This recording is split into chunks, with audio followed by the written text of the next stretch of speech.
Assalamualaikum and peace be upon you. My name is Hadijah.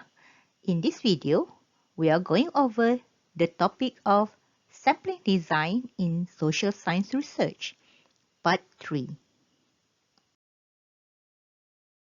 Let's have a quick overview of this topic. First, we are going to look at the basic premises of non-probability sampling. Then, we are going to look at the types of non-probability sampling. What are the basic premises of non-probability sampling? When a researcher uses a non-probability sampling, it assumes that every member of a population might not be unknown, and there is no equal chance of being selected. Therefore, the selection of samples is based on either the availability of the sample, convenience, or representation of the samples due to certain characteristics. In this case, a sample may be selected because he or she happens to be in a place where a researcher is conducting a research, and thus the sample is selected, or it might be due to other factors such as a researcher only wants samples who have certain characteristics that are unique and will be explored in a research.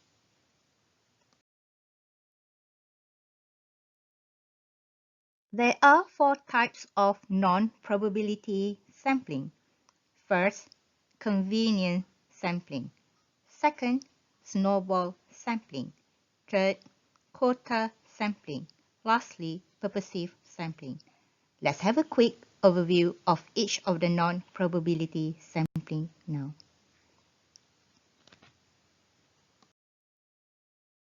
Convenience sampling. In this sampling design, researchers select participants because they are willing and available to be studied. For example,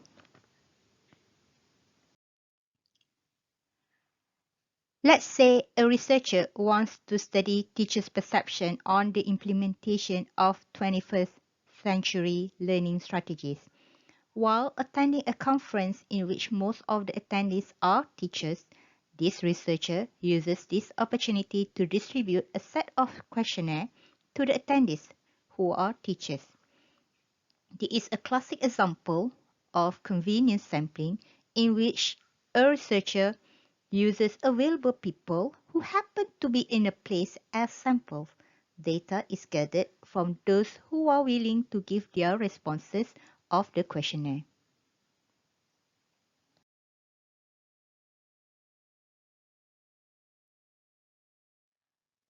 Next, snowball sampling. For snowball sampling, a researcher asks participants who are selected as sample of a research to identify others to participate in a research as well. This might be commonly done if a researcher needs to get enough sample in a study.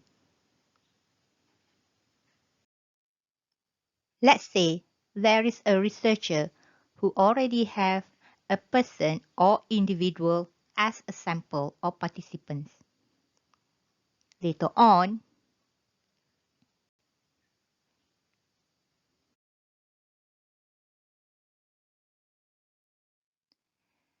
this particular researcher would ask the participants to introduce to his or her friend to help the researcher to fill out a questionnaire or to become as the participants.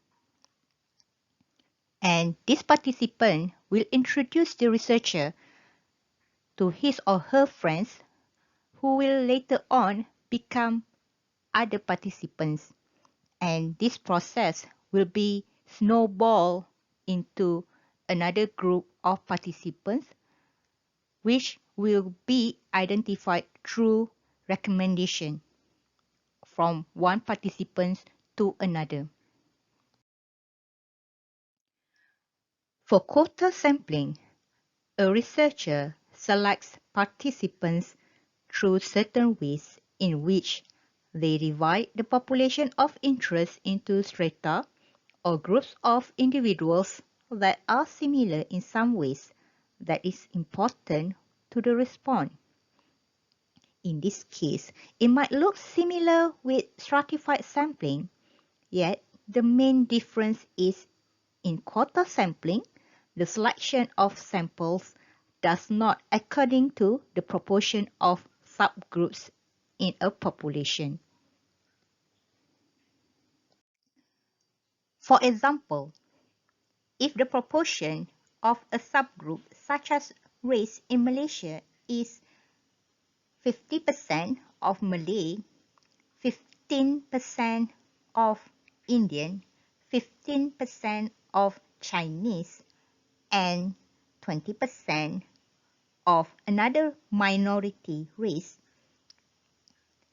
a researcher needs to identify other categories of subgroups which the people from different races belong to, such as their gender, education level, and socioeconomic status. In this case, there are layers of categories of samples need to be identified first before they are selected randomly according to their proportion. Sound complicated, right?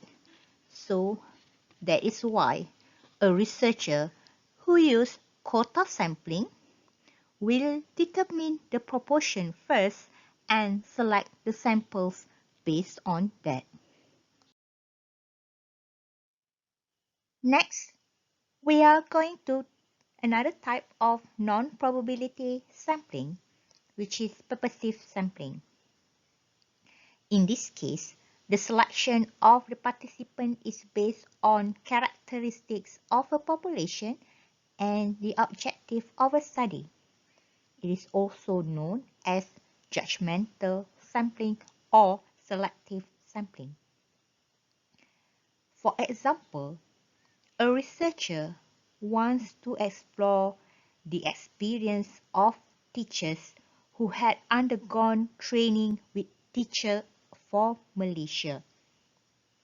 In this particular case, a researcher purposely selects teachers who had undergone training with teachers from Malaysia as samples, rather than selecting teachers who had not undergone training with teachers for Malaysia.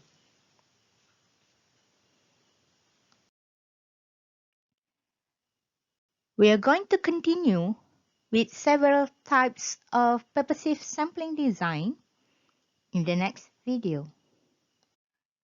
I will end this particular video with a question that you can think about. Why do you think researchers choose to use non-probability sampling rather than probability sampling? Here are some of the references that I would like to suggest for you to refer to. The slides were prepared by my colleague, Dr. Rohaya Talib, and this video was narrated by me, Hadijah Jaffri.